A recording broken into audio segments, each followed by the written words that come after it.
Okay, thank you very much for this introduction and coming back almost on time. My name is László Andor. I'm the Secretary General of FEPS. You have seen our president. You have met Leticia, who is policy analyst, focusing on gender equality issues.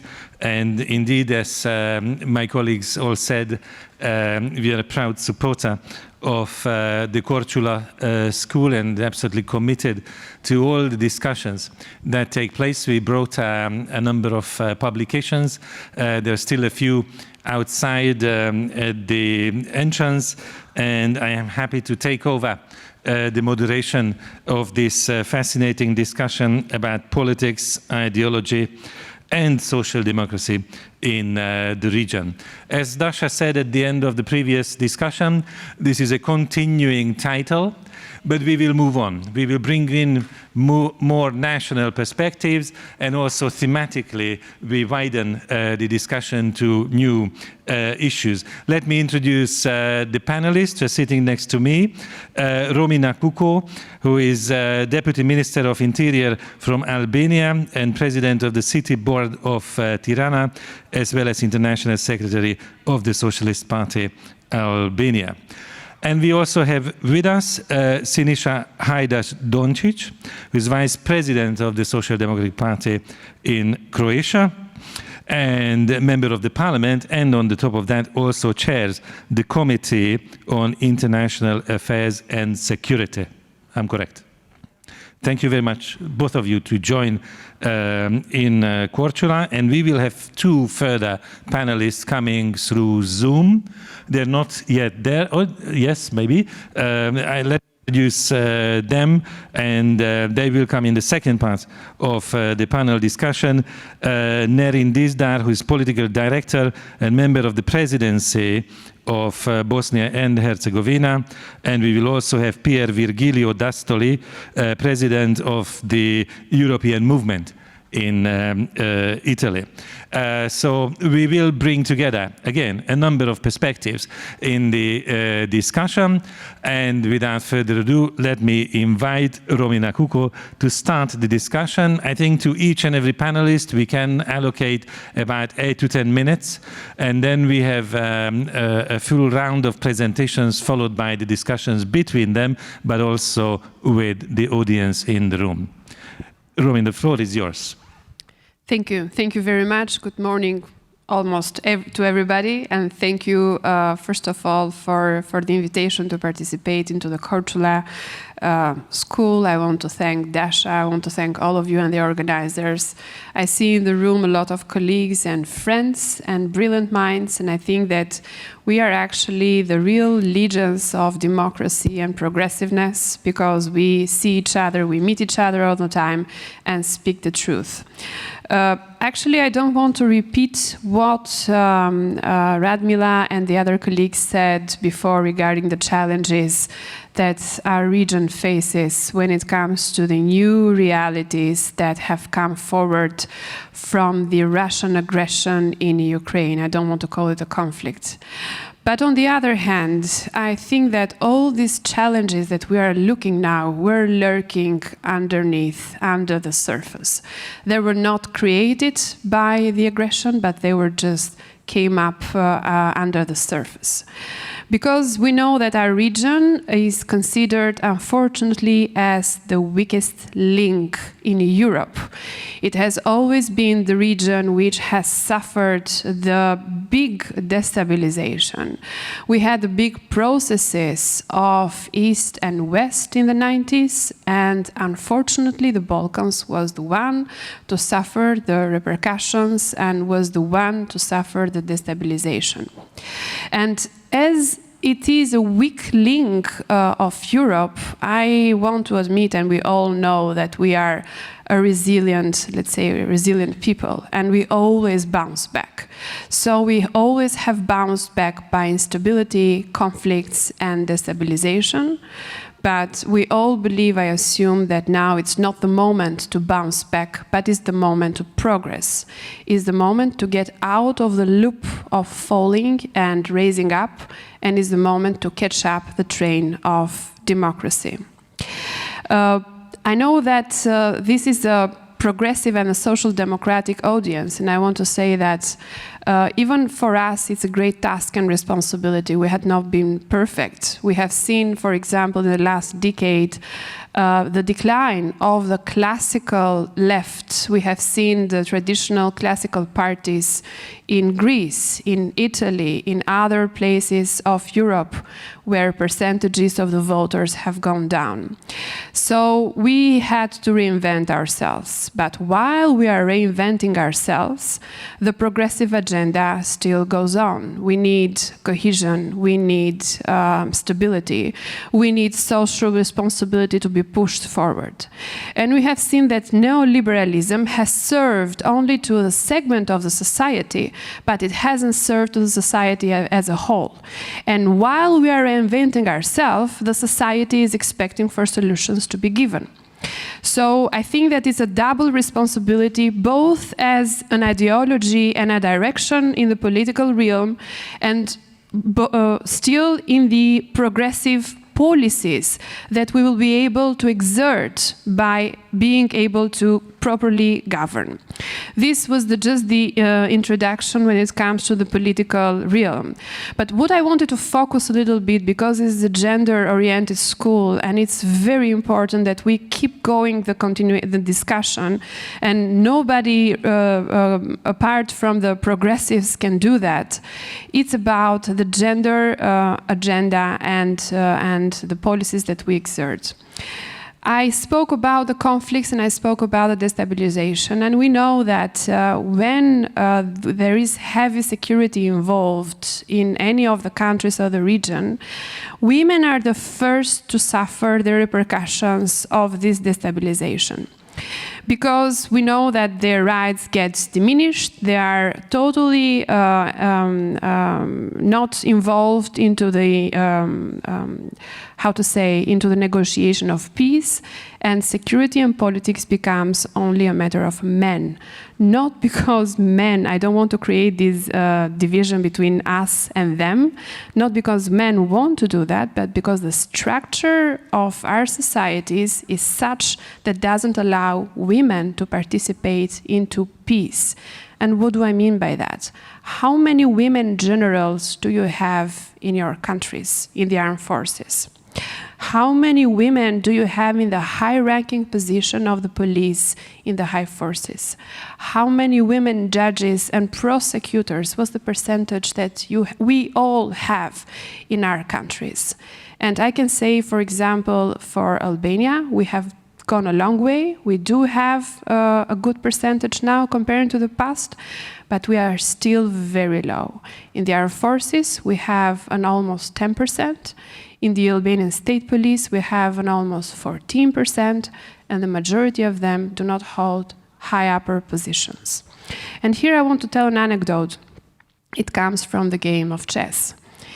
I don't know how many of you know this anecdote. Actually, it's the truth, but until the 13th century, the game of chess didn't have the figure of the queen.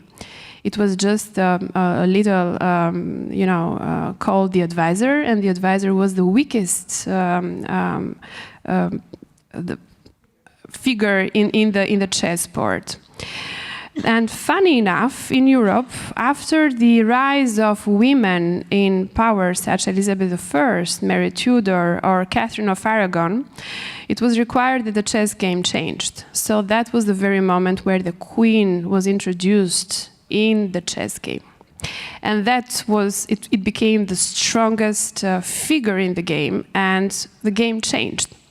So it's our responsibility to play and to change the rules of the game, not for a strict radical agenda to push only women forward with lip service, but with actual policies and actions.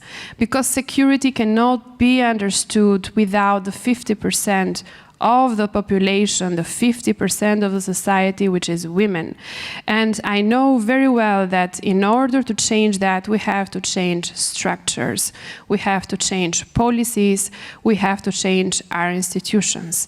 And that can be done only by properly exerting our ideology, understanding the challenges of the time, and being true to ourselves. Radmila actually posed a question, and I liked it very much because she said, can we review history? Can we actually see what can we do to ourselves in order to understand ourselves better? And I think that, yes, we have plenty of space to review history in the Western Balkans. And one of the tasks that we have to do is we have to remove folklorism from our history. We have a lot of challenges ahead. We have a lot of work to do in order to democratize, in order to progress our societies, in order to improve the economies of our countries, to improve the connection with each other, and to build peace. And the only way to do that is to remove the chains of the past, the burden of folklorism that in the Western Balkans it's quite ample, and actually to look forward. So these are just a couple of points I wanted to raise in the beginning of the speech, and looking forward to the discussions. Thank you. Thank you very much. And I think without interruption, I should invite Sinisha to continue. Hvala. Kada se svijet prebrzo mijenja, dakle rapidno se mijenja, uvijek se postavlja pitanje da li je društvo spremno na takve promjene. Znači u zadnjih 2-3 godine i kroz COVID i kroz rat u Ukrajini, koje su onda uzročno definitivno jedno ustaljeno europsko društvo dobro protresli, što se već i sada rezultira sa što većom nejednakošću, govorimo o nejednakosti dohotka, gdje će opet najsiromašniji ili društvene skupine koje su isključene, dakle iz samog društva, ja uopće neću ovdje spominjati skupinu isključenu od rada, nego zapravo ključni problem koliko je ljudi isključeno iz društva, definitivno najugroženije. Znam spomenut da inflacija nije ista, ali inflacija nije jednaka za sve.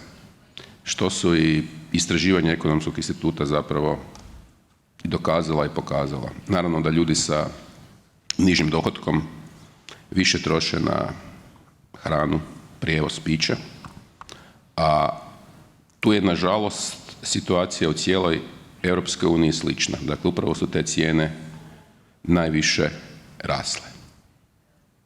E sad, postavlja se pitanje kako i na koji način Europska unija, za što moramo biti svjesni, da je kao i euro, ona uvijek stvar političkog dogovora, to jest političkog kompromisa Njemačke i Francuske, uz naravno određene zemlje koje onda staju na određene blokove ili Njemačke ili Francuske, i kako će se to reflektirati zapravo na ovu jesen.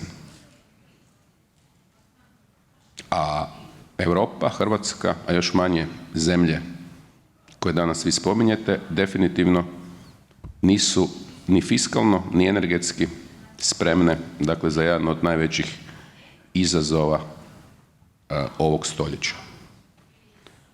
Možemo postaviti pitanje i zašto naša dobra stara Europa nije pružala ruku, dakle, i Makedoniji, i Kosovu, i Crnoj Gori, i Bosni i Hercegovini, pa i Srbiji. Zašto cijeli zapravo ovaj sustav, da tako kažemo, zemalja nije jednostavno usisala u zemlje članice. Znate zašto kažem jednostavno usisala? Jer kao što je hrvatska statistička greška koja se tiče europske i svjetske ekonomije, da me neko krivo ne shvati, ja vam govorim o obujmu i ekonomije i BDP-a i ljudi, tako se sve ove druge države zapravo jedna statistička greška. I ako europska, nazovimo unija, ali se možemo pitati što je zapravo Europska unija, ako Francuska i Njemačka ne zauzmu, dakle, jedan progresivni, jedan otvoreni stav, bojim se da će kao i uvijek u povijesti se dogoditi jedna regresija koja se tiče samih zemalja članica Europske unije. Onda na sve to koje je obveza progresivnih stranaka, da zapravo pokušavamo se boriti protiv određenih nejednakosti u društvu. Sad govorimo o svim skupinama. Samo je pitanje kako, kad nemate alat. Mislim da razna obećanja, ono tipa, bit će bolje, možemo mi to i tako, lagano vam ljudima, ono, ulaze kroz jedno uho, a kroz drugo uho vam izlaze van. Dakle, ne samo u Hrvatskoj, ja mislim svugdje. Tako da se ponovo politički polovi vjerovatno malo okreću. Ali malo optimizma za kraj, nije to po meni čak ništa ni čudno, povijest je reverzibilna, uvijek se događaju određene tektonske promjene u čovječanstvu u Europskoj uniji i mislim da ćemo sa progresivnim idejama i sa jednim otvorenim pristupom zapravo uspjeti pobijediti. Hvala. Thank you very much. And now we would turn to Nerin Dizdar. Hello, good afternoon. Can you hear me? Yes, we can hear you well. Thank you very much for joining. Thank you very much. Regarding today's issue of relations in Ukraine and how it reflects on the wider region, I would have to say that it's a problem that has been creeping up on the Balkans region probably for the past 20 years. And the issue has just been exposed to the fullest along with the recent crisis in Ukraine. We can say probably that after 9/11 and after the shift of interest towards the Middle East, we have had a slow but steady introduction of interests of Russia and the former Eastern Bloc in the Balkans region, in Montenegro, in Serbia, with financial resources, of course, and power comes with financial resources. And also we have this development of rather fond relations between Turkey and Russia, Turkey, which is a NATO member, and of course in Bosnia and Herzegovina. And this is not news for us in Bosnia. This has been going on for quite a long period of time. And as Mr. Hajdaš Dončić pointed out, it also has to do a lot with Euroscepticism and lack of truly proper direct initiative from the European Union or Germany and France and some other major European forces towards the Balkan region. What we had expected to see and what hasn't happened is that at least the crisis in Ukraine would serve as a catalyst for more direct policy of the European Union towards Bosnia and Herzegovina and towards the region.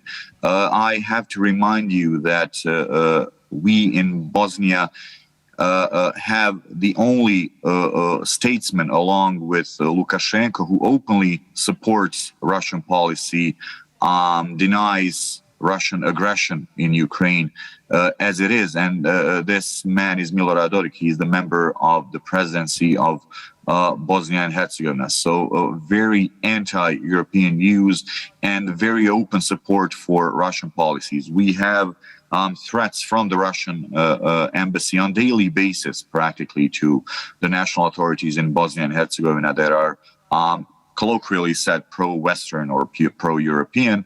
And unfortunately, we haven't had what we hoped would be a proper response from the European Union, which would include sanctions, although some financial restrictions have been introduced.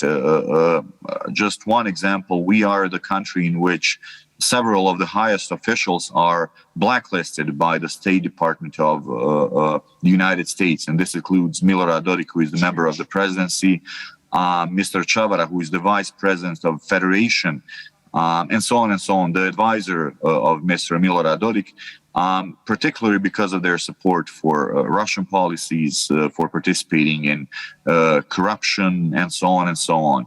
The European Union hasn't responded as we have expected it to do. We have had talks on giving the candidacy to Bosnia and Herzegovina for accessing EU, but these talks are very slow, and even the authorities in Bosnia and Herzegovina are not quite sure what European Union requires from us to get the candidacy. For example, there was a request to adopt 3 laws in the National Assembly, and when the National Assembly voted, actually none of the laws was adopted by the majority, which is mainly HDZ and SNSD voted against these laws in the national parliament. And there was also a declaration on Russian aggression against Ukraine, which was also denied in the national parliament. And in the same parliamentary session, this same majority adopts a conclusion which asks European Union to provide speedy accession for Bosnia and Herzegovina. So this kind of hypocrisy is something that European Union is not, we believe, addressing properly, is not responding to it properly. We have had a certain shift in policy with the change of power in Germany, with Social Democrats coming to power and more direct messages. Just literally yesterday, we have had Milorad Dodik deny credentials for the new ambassador of Germany to Bosnia and Herzegovina. And Germany is the greatest investor in our country, the greatest sole investor in our country in all fields. So the situation is not good. We have political forces from Republic of Srpska openly denouncing European Union's view on Russian aggression in Ukraine. This is not responded to properly. Even when we are talking about necessary constitutional reforms, the entity of Republic of Srpska is literally kept out. So they're being amnestied from the reforms of the constitution, although they are promoting these very retrograde pro-Russian policies. Just as an example, the High Representative in Bosnia and Herzegovina, who has pretty much the absolute authority in our country. He can change laws, he can introduce laws, he can remove people from office, and he is a German politician, Mr. Christian Schmidt currently, but previously was Austrian, Valentin Inzko. He introduced a legislation which banned the denial of genocide and war crimes. And the politicians from Republic of Srpska blocked national institutions, protested against this law. So you have a rather significant political force protesting that they cannot continue on denying genocide and mass war crimes, which were proved by the International Hague Tribunal and for which individuals have been sentenced. So yes, this is an ongoing frustration, ongoing issue. We are hoping to get a more proactive, more direct involvement of the European Union in Bosnia, because as I'm saying, this has been a process that's been ongoing for probably some 20 years, if not even longer. And if the EU doesn't seize the opportunity, if I may say so, if it sounds appropriate, to finally do something concrete, and as Mr. Hajdar Dončić said, to finally include this region into European integration processes, because domestic politicians with people like Milorad Dodik realistically cannot and will not do it, and even Dragan Čović and others, Bakir Izetbegović also.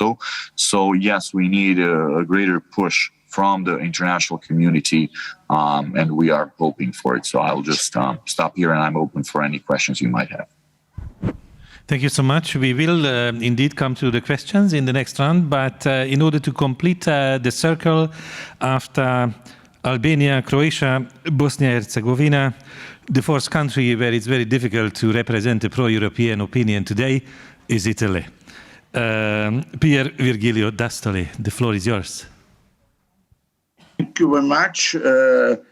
We are waiting, as you know, the elections in the 25th of September, but the elections are a very uncertain way, so I'm not so sure that the result of the elections will be what the newspapers are saying today. And we are waiting and we are fighting for a pro-European Italy as Italy was in the past. First of all, I'm happy to be with you because I was with Altiero Spinelli in KORČULA in the year 16th when Spinelli chaired the Istituto Affari Internazionali. So for me, it's a comeback, and I hope to come back in KORČULA next year in presence, not only via Zoom. 5 short points. First of all, deepening and enlarging should go together. That means that the process of enlarge the European Union should start and should continue with the deepening of the European Union. We know that the Lisbon Treaty was signed in 2007, 15 years ago. The Lisbon Treaty was made in a very different European situation. We need a deep reform of the European Union. That means not only to modify a few articles of the treaty, we need a deep reform. That is the reason because the European movement in Italy supports strongly the idea that the European Parliament that will be elected in 2024 will assume a kind of constituent power to go forward in a very deep reform of the treaty. Second point, the accession is not only a bilateral negotiation between the European Union and the candidate countries. The accession process is a European process. That means that we have to work in a situation in which not only the leaders and the diplomatic actors will participate in the negotiations. As Radmina said, we have to engage the civil society, the citizens, the social partners, the political parties in a transparent and transnational debate. The third point is that the European political community or geopolitical community is a good idea, but it's a good idea only if we use this European political community, first of all, not as an alternative of the accession. We use it as a laboratory in which we engage also the public opinions. So our suggestion is to put on the agenda of the European political community a method that was the method used by the Conference on the Future of Europe, organize transnational panels, organize Agora. That means to open a way in a public debate in all our countries, and not only organizing meetings of leaders parallel to the meetings of the European Council.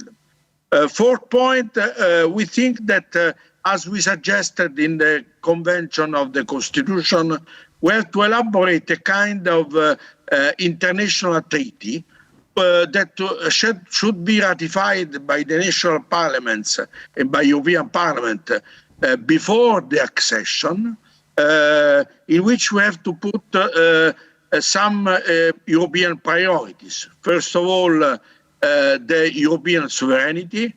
Second, the respect of the rule of law. Third, the primacy of the European law. Fourth, no veto power.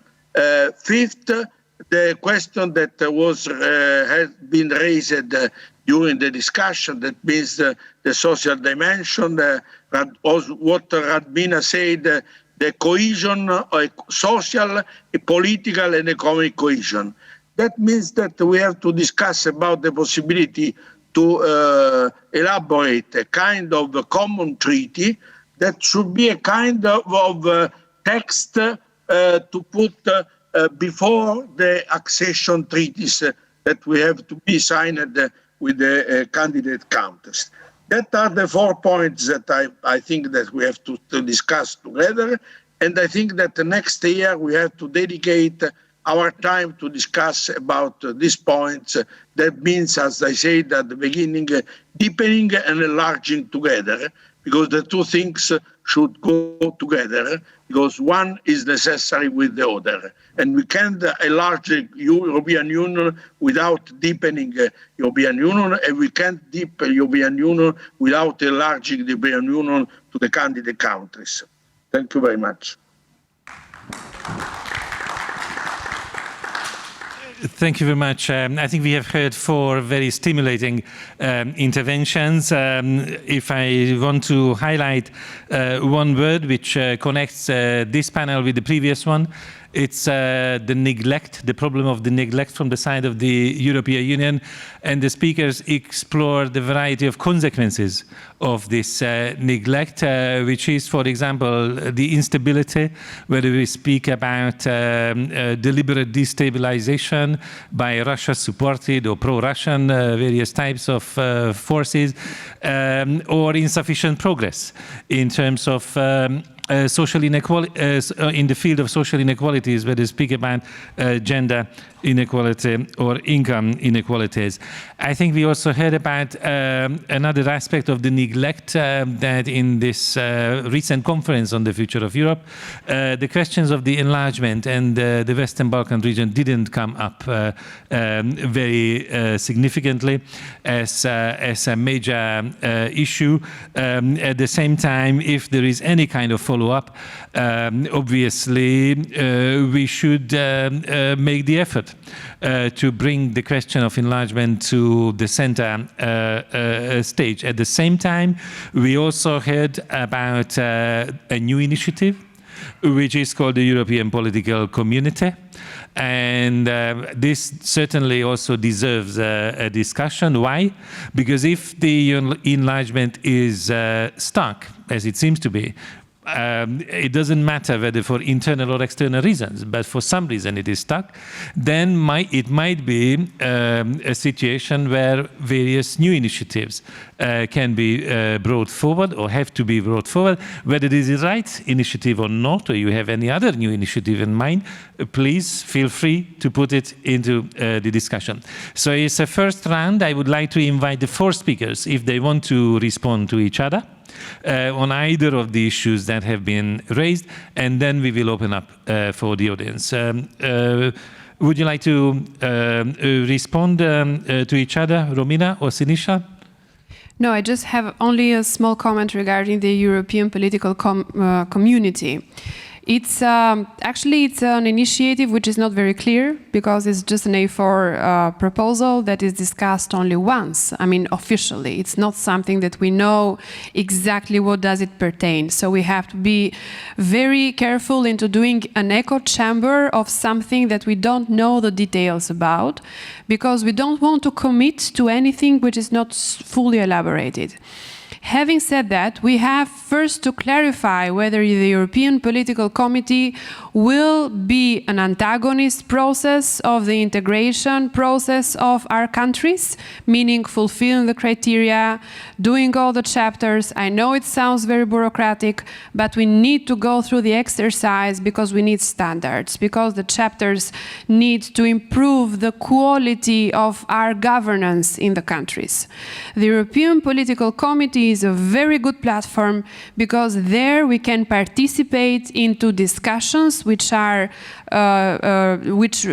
pertaining to us, and we are there. Because now in the European Council, so far we were having discussions about Albania or North Macedonia, and we weren't there to participate into the political discussion. So this is a very good platform and a good round table. But we should actually clarify whether this process antagonizes the European integration process, or it goes in tandem with it. So this is something that we have to further see, at least from our perspectives as countries. Thank you. Thank you very much. Any other panelists to come back quickly to the discussion on the European political community, or any other idea? Pier Virgilio, perhaps you respond. Is it a bird or is it a plane?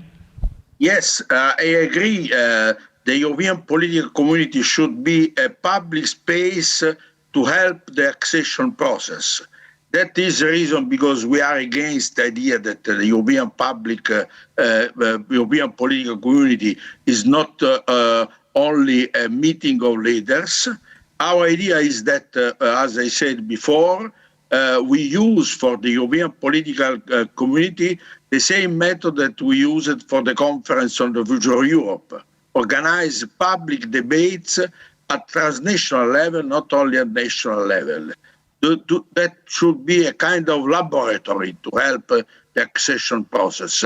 And we have to clarify this point in the next months because the European Council discussed about it only shortly in June. We have to prepare a strong discussion in the next months, and you have to push the European Parliament to clarify the ideas about what it means, the European geopolitical community, that for the moment is not so clear. Okay, thank you very much. So after this clarification, I think we are ready for the interaction with the audience, and Tamara already raised her hand, so she's going to ask the first question or comment if you wish. And there is a roving microphone, so if you raise your hand to signal your interest to speak, I will try to notice you. Tamara Tripić, Srbija. Pa, ja moram da kažem još pre ukrajinske krize, u Srbiji je entuzijazam građana za ulazak u Evropsku uniju poslednjih godina dramatično padao. Sa ovom ukrajinskom krizom, ne znam da li su sad rađene istraživanja, ali vrlo verovatno je taj entuzijazam nakon ovih se dešavanja u Ukrajini, odnosno agresije koje se dešava u Ukrajini, je sigurno entuzijazam je još manji. Ono što su tu, ja vidim dva problema. Jedan je ovo što se dotakla Radmila na prethodnoj sesiji, a to je da je taj proces ulaska u Evropsku uniju, prvo što je to postao jedan Kafkin proces koji više niko ne vidi da se negde nazire kraj. Druga stvar, on sve više podsjeća kao u Srbiji kada odete na neki šalter da nešto završite, onda oni izvuku jedan papir i kažu fali vam još jedan papir. To je postao jedan birokratizovani proces koji se odaljio od one ideje zašto smo mi sanjali da uđemo u Evropsku uniju. Nekako je vladavina prava postala neka fikcija, a ne nešto što ima svoj oblik i ima svoje pozitivne posledice na društvo i one su opipljive. Nekako se sve manje o tome priča. Nažalost, poslednjih 10 godina stabilokratija je pojela sve ono što jesu u stvari najvažniji ciljevi zbog kojih mi svi treba da uđemo u Evropsku uniju. I tu je negde, onako ja bar očekujem od naših socijaldemokratskih partnera u Evropskoj uniji da nam nekako pomognu da osvežimo te najvažnije vrednosti koje jesu osnova ulaska u Evropsku uniju. Populistički vladari u našim državama su to sveli na jedno drvo sa parama koje treba da se uberu ili da se ne uberu i nešto ta Evropa nas prisiljava, a mi nešto se borimo i to toliko odmiče od suštine želje da živiš u jednom uređenom društvu sa malo više izvesnosti.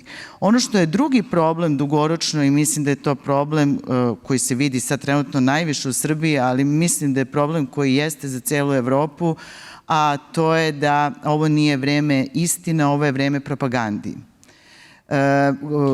Ruska agresija se vojno dešava u Ukrajini, ali ruska propaganda se dešava u Srbiji.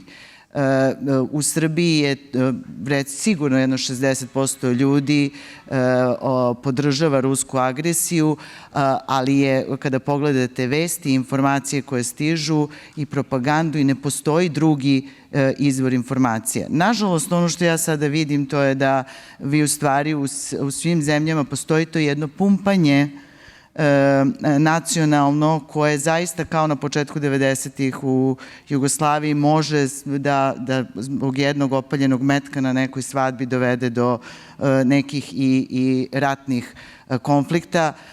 Ja sam baš rekla da kada je bilo sada na Kosovu jedno kritično stanje, ja sam gledala mediju u Srbiji, a onda sam zvala sticam okolnosti mog prijatelja Albanca koji živi na Kosovu da ga pitam, a šta su kod vas prikazali? Jer vi više ne možete da dođete do istine. Dakle, u Srbiji se ne vidi ono što što radi Rusija u Ukrajini. U Srbiji ćete na vestima isključivo vidjeti kako se Rusi proteruju iz Europske unije ili kako su neka deca vezana za neke bandere. Vi ne znate šta je to, o čemu se radi. Mi nemamo mogućnosti, to mislim da je globalno, nije samo problem sa našom zemljom, mi globalno, jako je teško definisati da li imate relevantan izvor informacije. I to je po meni problem koji mi globalno sada imamo. Ono što ja sam to davno rekla, mi smo stvorili jedan globalizovani svet, ali nemamo društvene odgovore kako u tom svetu da živimo. Hvala. Thank you very much. Did you address your points to a specific panelist, or it's a free ride? Okay, should we collect more contributions, opinions, or questions? Or yes, over there.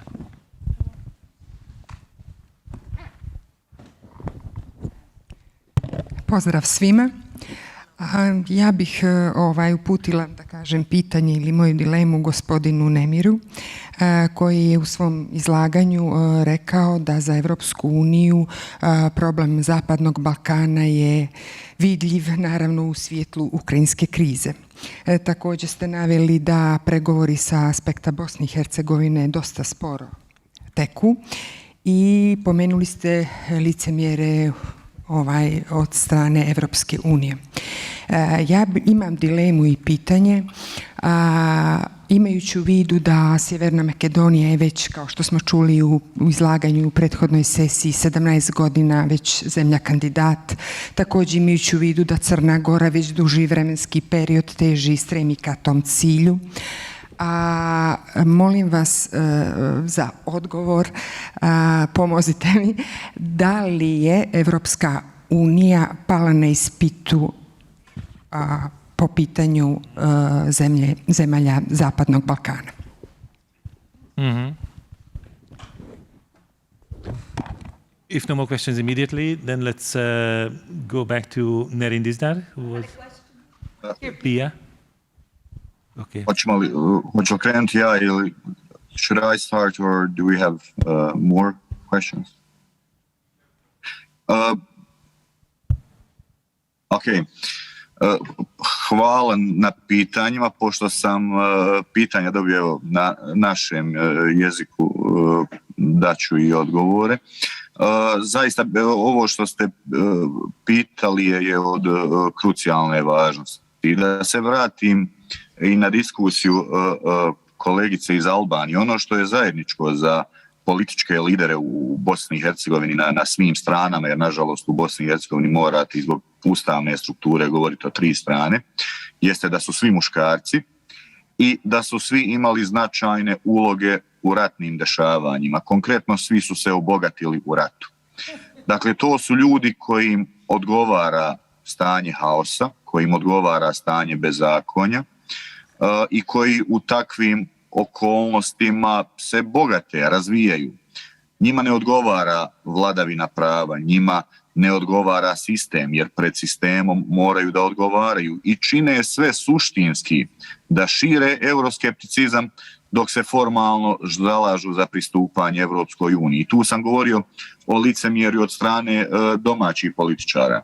Što se tiče Evropske unije, i tu moramo konstatovati da postoje u najmanju ruku dvostruki aršini, ali mislim da to možemo nazvati i licemjerjem. Dakle, upravo kao što ste govorili, i mi u Bosni i Hercegovini, oni koji zaista žele pristupiti Evropskoj uniji i dobiti sve ono što Evropska unija u suštini predstavlja, smo se nadali da će i put ka Evropskoj uniji donijeti te ključne benefite, vladavinu prava, otklanjanje diskriminacije.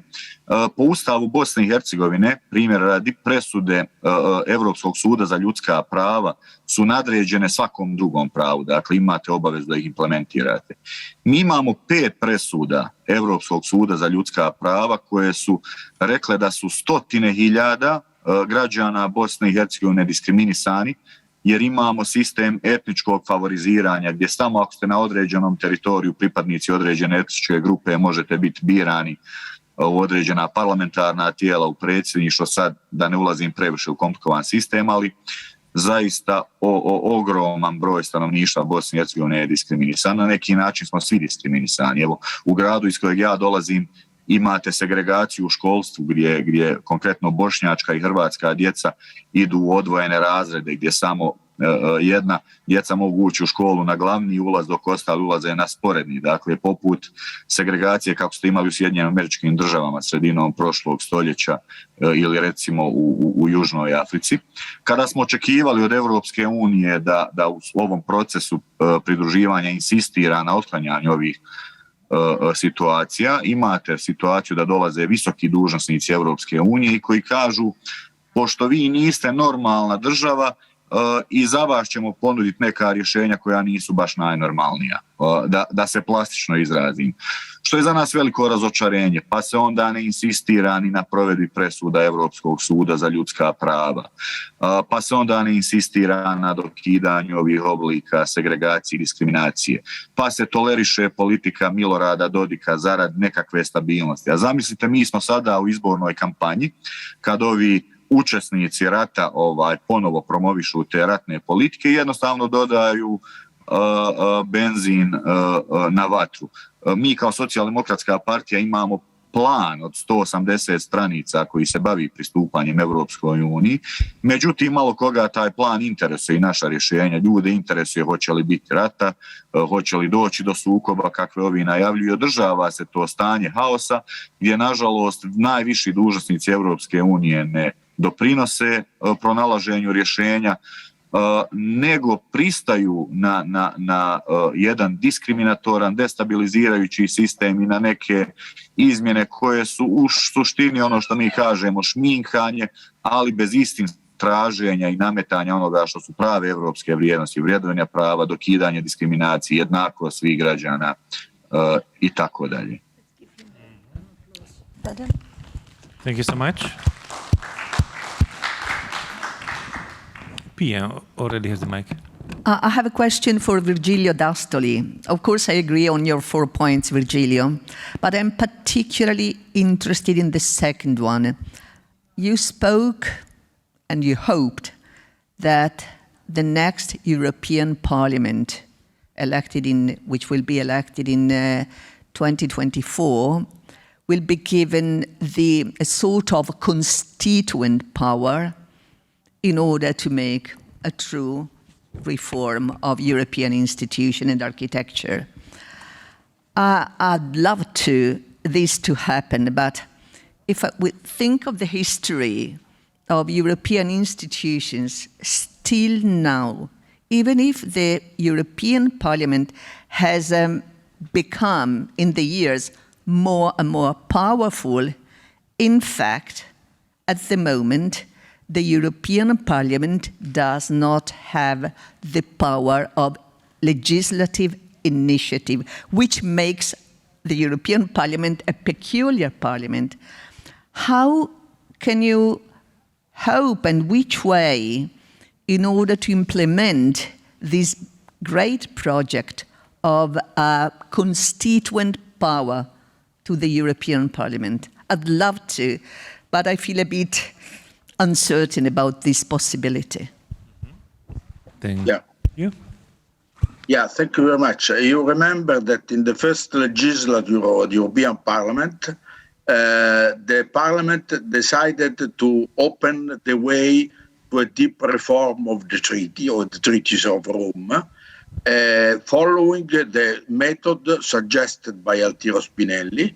In this moment, the Parliament has no legislative power, has no initiative power, but totally has no legislative power. So the Parliament accepted with a large majority to play this role. The political parties, the Christian Democrats, the Socialists, the Liberals, decided to support this initiative. So I think that we have to follow the same method decided by European Parliament in the first legislature. Of course, to make this, it is absolutely necessary that the European political parties in their Congress that they will organize before the European elections 2024, they decided the next European election will be a debate from two different visions of Europe. One vision should be more Europe, that means to give to European Union more powers to solve European problems. And the second vision is, of course, the vision of sovereignist, as, for example, in Italy, but in other countries. So I think that is political momentum, not only juridical momentum. And I think that we have 2 years of time. And these 2 years, I think that we have to work and to fight together to transform the next European elections, the election to open the way to a constituent process to have a deep reform of the European Union. I think that we have win our fight if we follow the orientation, the guidelines of the Conference of the Future of Europe, in which the European citizens and the European Parliament supported the idea to go behind the Treaty of Lisbon, signed 15 years ago in a different situation of Europe. Thank you very much. I can see 2 hands, one here, one over there. My suggestion is that we are making a last round of collection of questions or comments, and then we give back the floor to all panelists to comment on the critical issues which they heard in the discussion. The floor is yours first. Hvala. Ja ću imati jednu konstataciju, odnosno komentar na sve što smo do sada ispričali i jedno pitanje koje, čini mi se nije pokrenulo do sada. Dakle, jasno nam je i svi smo ovde, čini mi se, saglasni u tome da progresivnim proevropskim snagama u čitavom regionu, mislim na političke organizacije koje jesu proevropske bez zadrške, koje žele da se izbore za evropske vrednosti u našim zemljama, potrebna je podrška, potrebna je neki push-up, da nas prosto sa evropske strane neko podrži. To smo nekako vremenom izgubili upravo zbog ove priče o stabilokratiji koju smo već toliko puta pominjali. Dakle, potrebno je da se iza pravih proevropskih snaga stane, odnosno da Evropska unija stane iza onih ljudi koji guraju i koji žele da naprave promene u svojim državama koje će ih voditi ka pravim evropskim vrednostima i konačno ujedinjenju, odnosno učlanjivanju, u primanju u Evropsku uniju. Moje pitanje je, međutim, ovde možda novo i možda će baciti i bombu u celu ovu priču. Pitanje biznis interesa u nekim od naših zemalja. Ja ću ovde pomenuti Srbiju i interese za različitim rudama i mineralima, elementima koji se planiraju kopati po Srbiji. I pre svega ću pomenuti Rio Tinto. Kineske ove kompanije za rudarenje već su okupirale istok Srbije i tu je potpuno rastureno je zemljište, ljudi se izbacuju sa svojih imanja da bi se rudarenje u skladu sa nekim kineskim interesima tu obavilo. S druge strane, na zapadu Srbije mi imamo interese Rio Tinta, iskopavanje pre svega litijuma. To je multinacionalna kompanija u kojoj zemlje Evropske unije i Amerike imaju svoje interese. I mi sada tu dolazimo u problem i veliko pitanje koje muči mnoge ljude u Srbiji, uključujući one koji jesu proevropski, to je do koje mere će se u stvari insistirati na iskopavanjima u Srbiji zarad dobijanja litijuma koji je potreban za kao zelena energija, a potpuno zanemarujući interese ljudi u Srbiji koji u stvari žele zdravu životnu sredinu, koji žele da žive na zemljištu na kojima su do sada živeli. To je u velikoj meri jedan dil koji ove kompanije, pa čak i neke strane ambasade u Srbiji imaju sa Aleksandrom Vučićem oko iseljenja ljudi sa tih teritorija. Dakle, multinacionalni interesi i kapital imaju velikog udela, nama se čini, u održavanju Aleksandra Vučića na vlasti u Srbiji. Dakle, pored političkih evo ja sad zameram što se Evropska unija, evropski političari ne bave dovoljno nama koji jesmo proevropski. Nama se čini da postoji ovi biznis interesi koji nas takođe drže u mestu i ne možemo napredovati dovoljno u razvijenju evropskih vrednosti u Srbiji, a to je pre svega rudarenje. Mi imamo dosta litijuma, koliko smo shvatili, ali recimo u Nemačkoj postoji 3 puta više litijuma, ali tamo niko ne planira da rudari litijum i da uništava životnu sredinu, dok je za Srbiju to izgleda potpuno u redu. Dakle, to je jedna druga sada pogled na celu stvar i ja bih volala da dobijem neki odgovori na to. Thank you. Jure. So, na hrvatskom ću, lakše mi je. Pametniji sam, kako bi rekla Biljana, na svom jeziku. Jedna stvar koja se ovdje u ovim evropskim integracijama Zapadnog Balkana uporno ponavlja i sjetila me na jedan događaj iz 2014. kad smo sa Friedrich Ebert Stiftukom bili gosti u Direktore General, odnosno Uredu za proširenje Europske komisije. I tada nam je čovjek rekao zanimljivu činjenicu, vi svi koji dolazite iz država Zapadnog Balkana, Hrvatska je tad bila godinu dana članica, razmišljate što vaše države trebaju činiti da postanu članice i kako će one izgledati nakon toga. Naš zadatak je da razmišljamo kako će Europska unija izgledati nakon što vaše države uđu. To je rečenica koja mi je i sad kroz ovaj panel je mi izašla na vidjelo, iz razloga što, kao što je Radmila u svojoj raspravi bila provokativna, pa ću probati ja biti provokativan, možda ne biti u pravu, ali baciti tu rukavicu na stol, na pod. Da li se Europska unija i nacionalne države koje su članice Europske unije boje članstva država Zapadnog Balkana u Europskoj uniji? I mislim da je to ključno pitanje. Mi znamo da i kroz ova 2 dana i vrlo dobro smo svi upoznati s problemima u Bosni i Hercegovini i oko izbornog zakona i nestabilnosti sa notornim Miloradom Dodikom. Svjesni smo problema sa Kosovom, svjesni smo problema koje Makedonija ima sa Bugarskom, svjesni smo problema u Crnoj Gori gdje je vlada ovaj tjedan pala. I mislim da je to nešto što unutar Europske unije i unutar europskih institucija nitko ne progovara, a to je taj strah. Strah potencijalno od nekog novog Višegrada, iako je stari Višegrad malo od početka rata u Ukrajini na koljenima, ne u potpunosti. Da li je Europsku uniju strah novog nekakvog balkanskog Višegrada, područja gdje živi velika količina ljudi, gdje imamo sličnu kulturu, pričamo isti jezik, vučemo i slične probleme i koliko bi to izazvalo poremećaja u Europskom vijeću. I mislim da mi taj odgovor od zapadne Europe ne dobivamo. A to je taj strah. I čega se oni uistinu boje?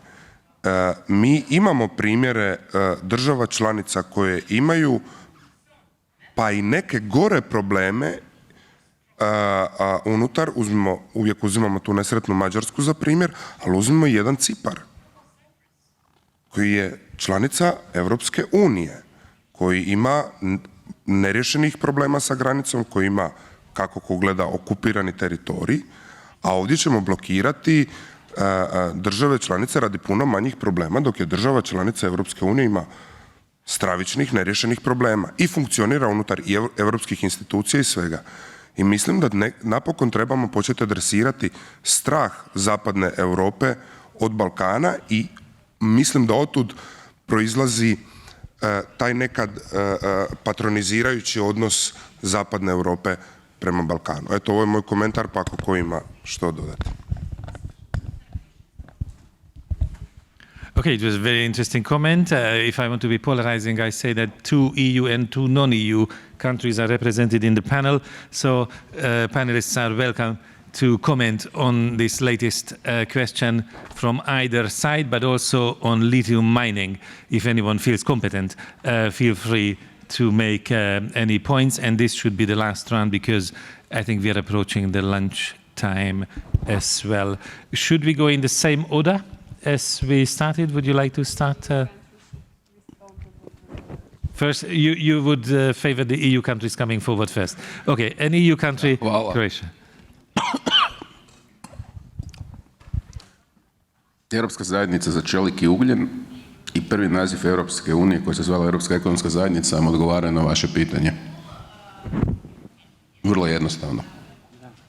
I uvijek vam postoji sprega krupnog kapitala i naravno da je to interes i velikih zemalja Europske unije, da ih ponovno ne adresiram. I za proširenje i za otkrivanje novih tržišta, a to vam je zapravo iskon jer je takav kapitalizam. Znači kapitalizam kada je na Maderi uništio portugalske kolonije, tražio nešto drugo. Onda je došao do Južne Amerike, pa je došao do Sjeverne Amerike, a sada kapitalisti osvajaju svemir. Što znači da je problem cjelokupnog, reći ću, društveno-ekonomskog uređenja.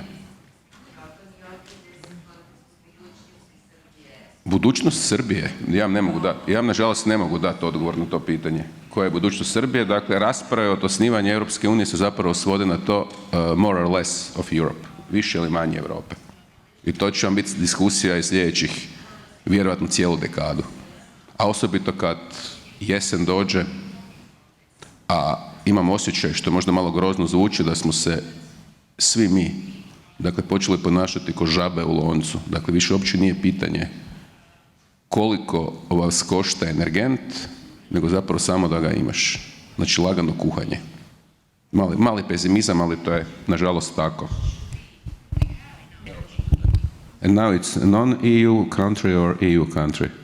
What's the order? Maybe it's better one-to-one.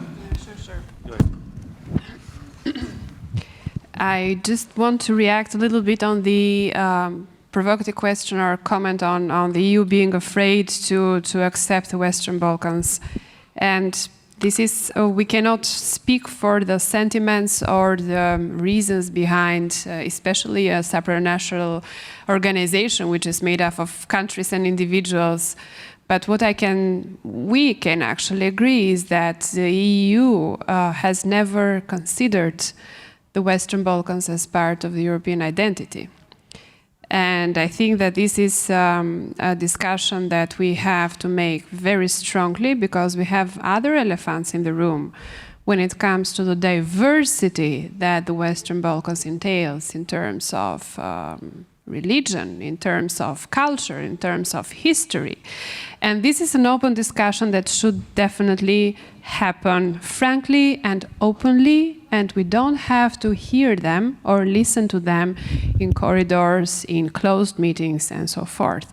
So it's not just a matter of fear, but it's a matter of non-consideration of the Western Balkans as part of the European identity. And we usually hear, for example, we in Europe. And my question is, you in the European Union or you in Europe? Because we are Europe as well. And this is a kind of fallacy that people use subconsciously when it comes to considering. And what I think is that the more things are delayed in the region, the more difficult political processes happen, because of course we have other problems within the European Union. But when you consider the Western Balkans, we are talking about a 17 million population, which comparing to the population of the European Union is not that considerate. We are talking about a market, a single market, which is important, but it doesn't totally add to the figure of the European Union, meaning that this is a piece of puzzle which definitely puts emphasis on the identity. And we have seen throughout history that this backyard of Europe will always produce problems if there is not a partnership and from the European Union. So this is the first reaction. Thank you. Thank you very much. I think we can go to Nerin, and after him we finish with Pierre Virgilio. Nerin. Yes. Just recently, going back to the lithium issue, the European Chemistry Agency has declared lithium as a health hazard, and it is proven to have health issues regarding reproductive organs and so on. And I know that this is going to be a discussion in the European Parliament. Already, Germany-based United States companies are saying that this is not good for European Union if it's declared as a health hazard. And high European Union officials are saying that for the sake of achieving low carbon goals, lithium should continue to be mined. So yes, there are always some financial interest behind everything, and even health can come secondary to them. Going back to the issues you presented about the Western Balkans, I think there is a lot of, quite frankly, prejudice and stereotype at play. Just the very idea that we're talking about European integration as if we are not already part of Europe says a lot about this mental concept of the Western Balkans as this volatile region, which is unfortunately often seen more as a threat to the European structure, Western European structure, than as an opportunity. And we are seeing this in Bosnia and Herzegovina. Unfortunately, even the European Union is molding its policies and politics in accordance with this stereotypes instead of enforcing these standards that we have been talking about, which is, of course, causing confusion. Of course, they're always going to be talking with those who are in power, European Union, the United States, and whoever. And we shouldn't have these, I would say, romantic views that they will help or force us to get into the position of power. And when we have been discussing these issues with high American and EU officials as SDP, they said, well, you have very progressive ideas, but you don't have the support of the people. We have those people in power who are promoting these semi or discriminative ideas, and this is what people want. And this is, for me, a scandalous, wrong approach. Imagine if the United States Supreme Court was to say in the 1950s, where the majority of people want discrimination and segregation, and therefore we will preserve it in this form or another. And this is the position we have from European Union. As long as the majority of people who are controlled by these political elites and the media want this kind of positions, Euroscepticism, we're slowly going to change it, but we're not going to enforce our policies because they don't have widespread acceptability. And this is getting in a vicious circle where, of course, how can you get into power if you don't get proper support, if these politicians are controlling the whole political system? But obviously, the EU is not all that interested, I would say, in accession. At least they're not showing this kind of resolve to help us access EU. You know, we've had greater resolve 15 years ago when the High Representative introduced a series of laws and Bosnia was moving forward at a rather quick pace. And this has slowed down recently, and all we have is basically these apologetic views which are not helping us in any way. Thank you very much. And finally, Pier Virgilio, feel free to invoke Spinelli again if you wish. Yeah, only 2 points. First of all, I think that the enlargement of the European Union to the Western Balkans will make the European Union more strong than now, because it means that we will have more strategic autonomy of the European Union with the enlargement of the European Union towards the Balkan countries.